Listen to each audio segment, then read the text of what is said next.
Seorang pemilik pabrik sutra, pabrik yang cukup besar, memiliki beberapa distributor penjualan. Salah seorang penjualnya pada satu saat membawa 80 potong kain sutra untuk dijual.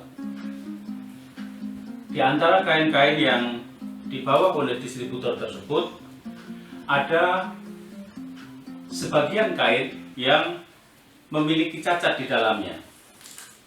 Jadi tidak semua kain kondisinya baik, ada sebagian yang cacat. Pemilik pabrik itu memberitahu distributornya bahwa yang ini yang baik, ini ada cacatnya. Jangan lupa nanti memberitahu orang yang mau beli cacatnya, dan ini nanti harganya berbeda. Jangan dijual dengan harga sebagaimana yang baik.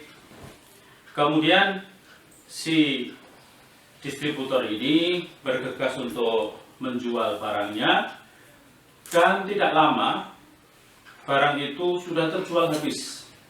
Karena memang si pemilik pabrik ini sudah sangat dikenal, dan dia dikenal dengan kondite yang sangat baik. Setelah melaporkan hasil penjualannya dan menyerahkan seluruh uangnya, dia lupa bahwa sebenarnya dia menjual yang cacat itu dengan harga biasa, karena dia lupa memberitahukan kepada konsumennya.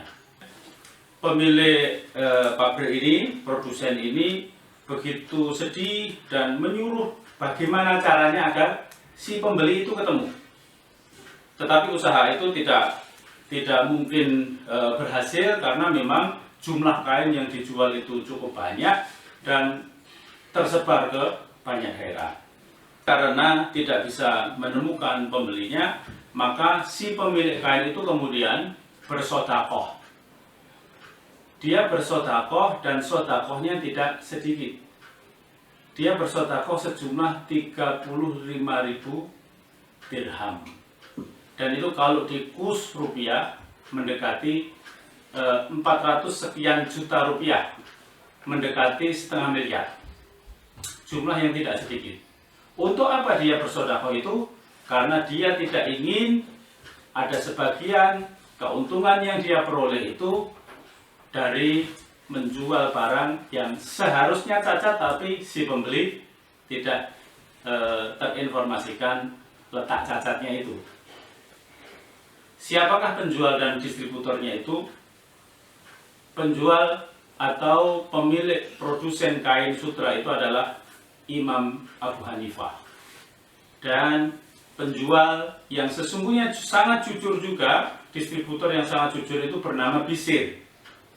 Dia telah menjual seluruh barangnya, tapi dia memang lupa memberitahukan kepada konsumen bahwa ada sebagian dari kain itu yang cacat.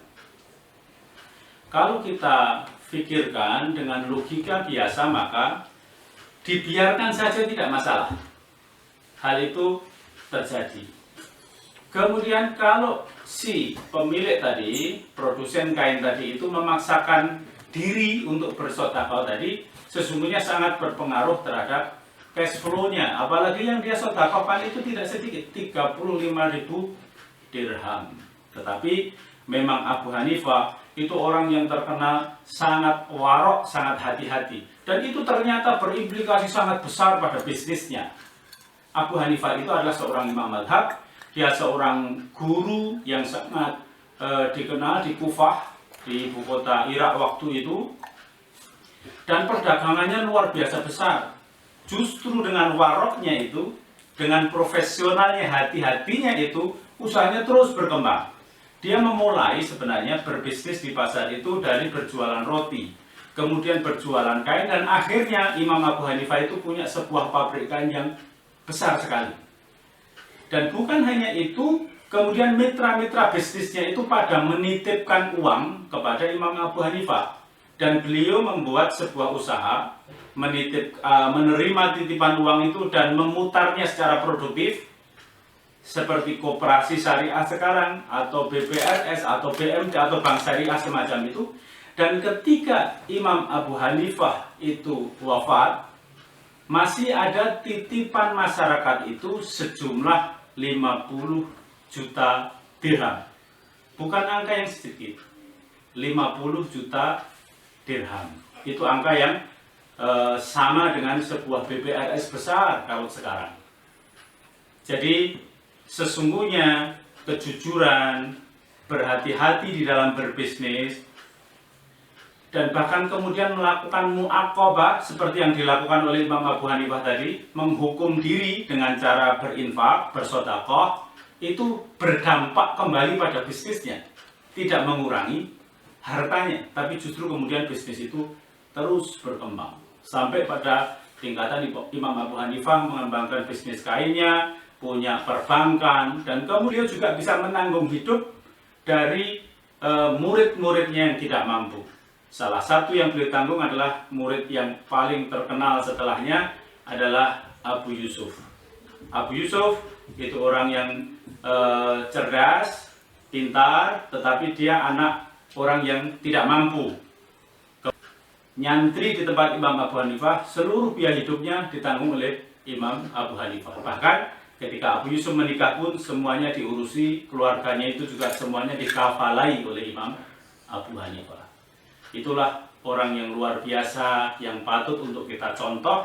Dia seorang ulama besar, dia seorang pedagang besar, peniaga besar, yang perniagaannya terus berkembang karena kejujuran dan profesionalismenya.